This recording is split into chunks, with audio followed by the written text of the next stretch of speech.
So a while ago, I made a video on Tuvalu, the country, the nation of Tuvalu, and it was facing a deep crisis. It was going completely underwater because of natural calamities, and their president mentioned that he wants a fully digital country.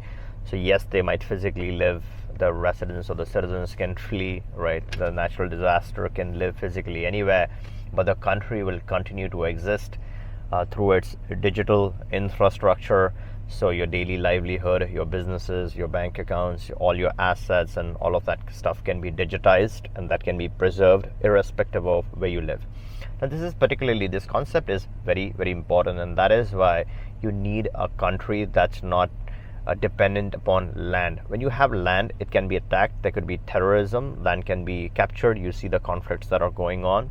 You could be picked up from a particular piece of land. So that's why I think land is something you want to detach yourself from, to be so decentralized that you should have maximum privacy. What decentralization or crypto based decentralization does is that it not only creates privacy, but it also creates security. And that is where a nation, and that's the whole concept behind Krynecia, where there should be no land where you have centralized all your assets. Your land should be digital real estate to a large extent, which should be backed by crypto technology, and that adds the security. The blockchain protects it. Your e-banking, e-governance, e-taxation, everything happens digitally, right? And nomads and expats, and exceedingly you're going to see people moving from place to place. So physical should be the least of your worries. Physically, you can be located in whichever territory is more favorable to you, what is safer, what is more beautiful. And because people within this domain are concerned with getting a lot of residencies and citizenships, they're constantly moving from place to place to place, so they can safeguard. And you don't want to capture the whole world, right? You want 3 or 4 great jurisdictions where you can physically have a nice time. So once the physical aspects are taken care of on one side, on the other side, you want this solid country, this unique citizenship, which drives everything digital. That's where the whole Krynecian concept comes, that secures your digital life, which is, I would say, if more than 50% these days, right? Money is going digital, taxation is going digital, all your activities, whatever you do for earning, right? Jobs are going digital, remote jobs, etc. So all of that stuff, the real economy should be all pushed to a blockchain-based decentralized system where you have privacy and protection. So don't forget these two things, privacy and protection. When it comes to physical location, how do you decentralize the physical aspect? Very easy. You're already into it. You're already doing it.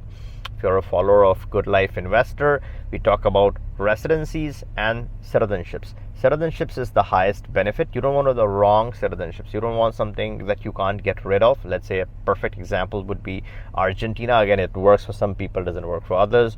But you want something that's flexible. You want the right kind of citizenships. You don't want an Iran if you don't want to, be sanctioned. So you got to play that smart, right? And again, Russia, given the current situation. And when I say Iran, Russia, nothing wrong with these countries. It's just the current situation in which they are. They could create disadvantages for you. So you want to cherry pick your citizenships, 2 or 3 solid. That's the minimum I'm talking about, solid citizenships in place, and then you have all these physical residencies.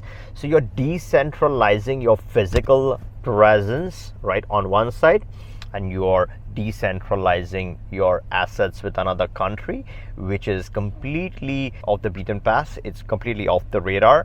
And the most important thing is you don't want this to be recognized. That was the point, right? Do you want UN do you believe in the UN? If you do, then good luck to you. You can stick to the regular routes, but you want this to be not recognized by the unwanted entities. They should be recognized by yourself. They should be recognized by the citizens. Classic example, and it really hats off to the initiative Liberland. Some people talk about it being scam and stuff like that. You can't just say scam based on nothing. He has something that he's standing for. He has the right things that he's trying to promote. I personally don't think anything scammy in it. Now, I'm not saying that go and get that citizenship unless obviously you have your personal reasons for getting it.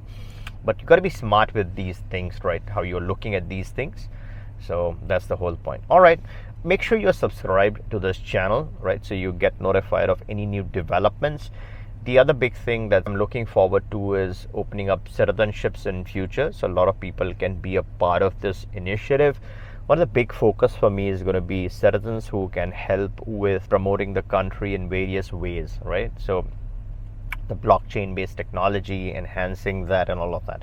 So there's some exciting things that are in the works, and constantly communicating and discussing this with other presidents of smaller nations, what their ideas are. My idea is very unique. I'm trying to avoid any land-based structure. You might need land for certain things, and that's fine, but there are ways to see if you can bypass it altogether, and that's going to be the perfect solution. So stay tuned for all those updates. If you're subscribed, you will be notified. You'll be updated on any new content and any new opportunities. So follow the website, follow this channel, and if you like this video, give me a thumbs up, make sure you're subbed, and catch you in the next one.